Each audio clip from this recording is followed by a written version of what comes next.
ஸ்தோத்திரம் தண்ணீர் என்பதாகி பைபிள்.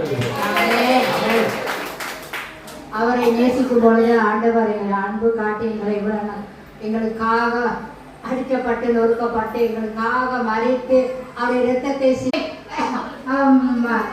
ஏதோ சொல்லி ஏதோ பிரச்சனைகள் மத்தியில் எங்களை சாத்தான் கொண்டு போட எந்த பிரச்சனைகள் இருந்தோ எங்களை விடுதலையாக்கி அந்த குடும்பங்களை கட்டி காக்கிறவராய் இருக்கிறார். ಸೈತಾನು ಕುಟುಂಬಗಳನ್ನು ಹೊಡೆಯುವಂತ ವಂಶಾಗ್ತಿರ್ತಾ ಅದರಿಂದ ಆ ಕುಟುಂಬಗಳನ್ನು ಕಾಯ್ದುಕೊಂಡವರಾಗಿದ್ದಾರೆ. குடும்பங்களை வைத்திருக்கப்படியால் நன்றி.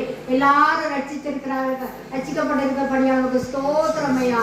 ஆண்டவரே இந்த குடும்பங்களை ஆசீர்வதிங்க. இன்னும் சபை பெருகத்தக்க கிருபை செய்யும்படியாக ஜெபிக்கிறோம். ஆண்டவரே உனக்கு அன்பு ஆண்டவரே ஒப்பு கொடுத்து ஜெபிக்கிறேன். ஆண்டவரே இயேசு கிறிஸ்துவின் நாமத்தில் ஜெபிக்கிறேன். ஜீவனுள்ள பிதாவே. ஆமென் ஆமென். சப்பலை தட்டோம். ஹalleluya. கட்டிகளோ ஹalleluya.